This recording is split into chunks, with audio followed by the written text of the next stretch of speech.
Hello investors, listing date na ng DDMP rate. So ano nga ba nangyari dito at bakit hindi ito lumipad? Let's begin.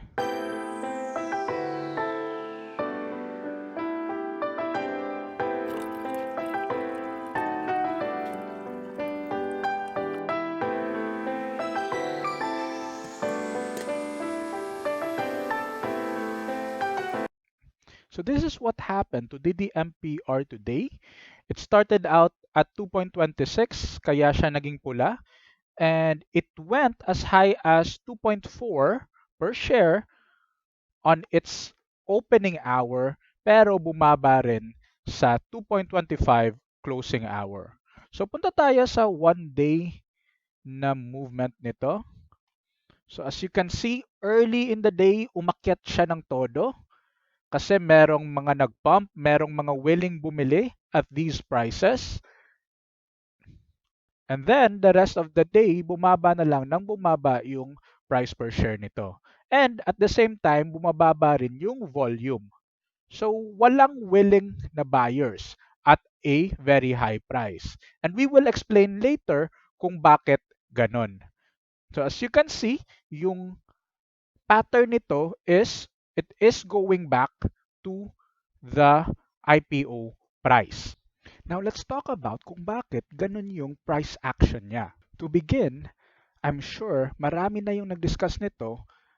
REITs or REITs, they are dividend play na assets.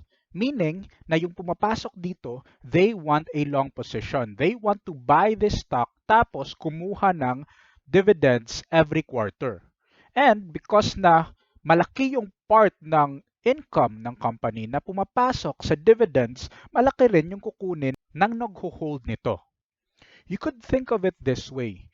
Yung price ng stocks is the cost of the business and yung income mo is yung dividends. The higher the price per share of the stock sa pagbili mo, the lower yung percentage ng income mo based on your capital.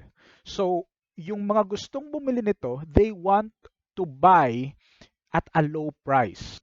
That's the reason kung bakit hindi tumaas ng todo yung price niya today. Chris, paano naman if I am holding this stock right now? What should I expect? If you are holding this stock, tapos you have the time to wait, then just keep holding it. There's no need na mag-sell ka at this point unless na mag-abnormally high yung price ni DDMP rate. In the short term, you will still receive dividends. In the long term naman, there may be catalysts na pwedeng mag-push ng price nito higher.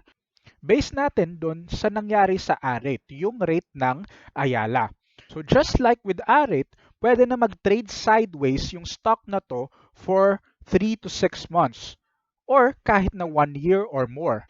Once na magsabi si Double Dragon na mag-a-add siya ng properties sa portfolio nitong DDMP rate, that's the time na pwedeng umakyat yung price ni DDMP.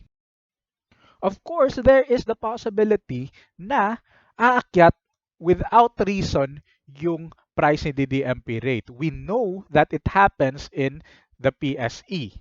So, at that point, if you are holding this stock, pwede kang magbenta doon. Like what happened today, umakyat ng 2.4 per share yung price ni DDMPR.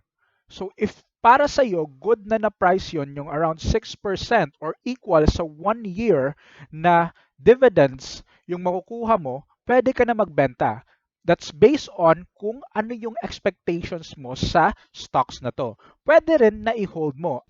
Sabi nga ni Injap, this is a pamana stock which you can keep for a long time. So that's what happened to DDMP rate IPO. We don't know what will happen in the future, pero in the coming days, malamang more of the same rin. Unless na merong catalyst na magpupush ng price higher. So that's it. I hope na set ko yung proper expectations mo sa DDMPR. It may trade sideways until na merong catalyst na naman si Double Dragon dito. If you like the video so far, you can press the like button and paki-click na lang ng subscribe sa baba. Ingat guys!